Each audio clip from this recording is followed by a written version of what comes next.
यो फुलचोकी टावरको छेउको बाटो हो यो। यहाँबाट चाहिँ भ्याली बाहिरपट्टि जाँदो रहेछ यो बाटो चाहिँ। हामीले काठमाडौँभित्रबाट देखिने टावर जुन फुलचोकी डाँडामाथि टावर छ त्यो टावर चाहिँ यहाँ माथि देख्न सक्नुहुन्छ।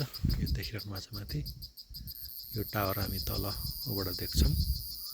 अनि यो बाटो हुँदा चाहिँ यो सायद यो पारीको गाउँतिर होला, के गाउँ भन्छ त्यो चाहिँ थाहा भएन। बुद्धको शालिगहरू देखिन्छ, प्रतिमाहरू देखिन्छ। यो चाहिँ अहिले हामी भ्यालीभन्दा बाहिरपट्टिको डाँडा हो।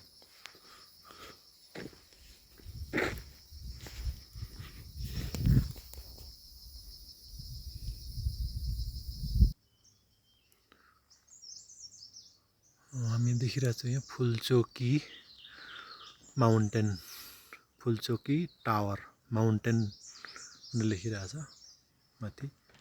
यो घामले गर्दा त्यति राम्रो देखिएन। यहाँनिर हेर्नुहोस् यस्तो छ। अब यहाँदेखि चाहिँ यो भ्यालीभित्र फुलचोकी टावरबाट भ्यालीभित्र जाने बाटो। स्कुटीबाट चाहिँ निकै गाह्रो छ। बाइक लगायत अलिकति राम्रो कन्डिसनको गाडी भयो भने चाहिँ यहाँ आउन सजिलो हुँदो रहेछ। यहाँ तल हामी देखिरहेछ उपत्यकाको अन्य डाँडाहरू धेरै होचो देखिन्छ। हेर्नुहोस् भ्यालीभित्रबाट चाहिँ हामी निकै अग्लो अग्लो देखिन्छ वरिपरि, तर माथि फुलचोकी डाँडाबाट चाहिँ निकै तल देखिँदो रहेछ अरू डाँडाहरू चाहिँ।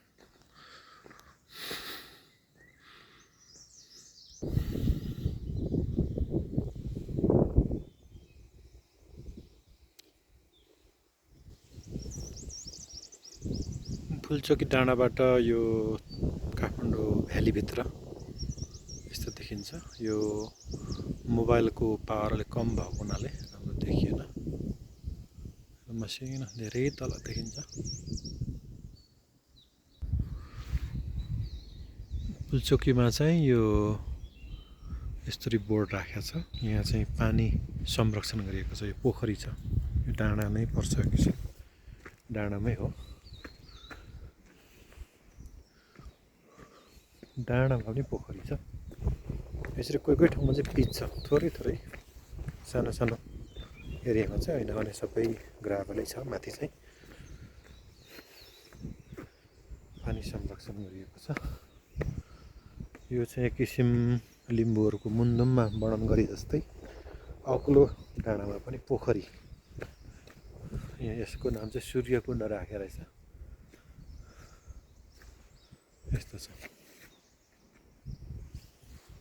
हामी टपमै छौँ फुलचोकीको अहिलेसम्म। फुलचोकीको टावर माथि देखिराख्नु भएको छ। हामी त्यो छोडेर करिब 3 किलोमिटर जति तल आइसकेका छौँ।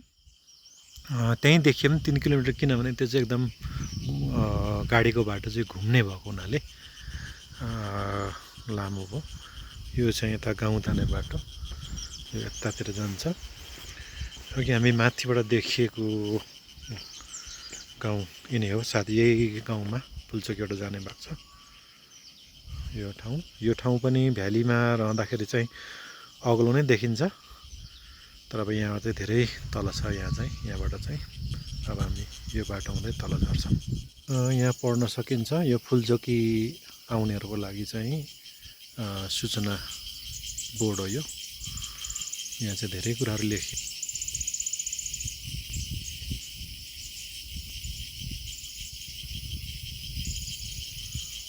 मठाले पढ्न सक्यो।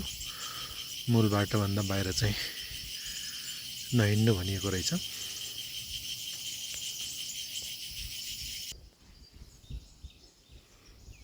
यो गोदावरी छेउतिरको डाँडा हो यो भ्यालीभित्रको। साथीहरू अहिले चाहिँ म धेरै तल आइपुगेको छु।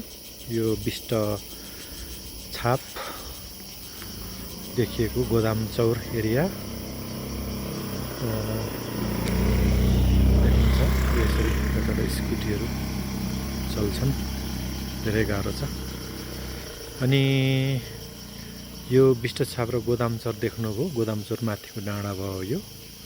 अनि यो मुनि यो जुन तल देखिराख्नु भएको छ यो चाहिँ सेन्ट जेभियर स्कुल गोदावरी हो। यो माथिबाट खिच्दाखेरि तल देखिएको चाहिँ यो दुईवटा रुखको बिचबाट तल जुन देखिएको भवनहरू चाहिँ सेन्ट जेभियर गोदावरी हो। अब त्यहाँदेखि तपाईँहरूलाई नेपालको निकै चर्चित अर्को ठाउँ पनि देखाउँछु। यो पारी यो भत्काएको ठाउँ छ नि हो, त्यो चाहिँ मार्बल डाँडा हो। यो पहिला यहाँबाट चाहिँ गोदावरी मार्बल निकालिन्थ्यो र यो पछिल्लोचोटि यसलाई बन्द गरिएको छ।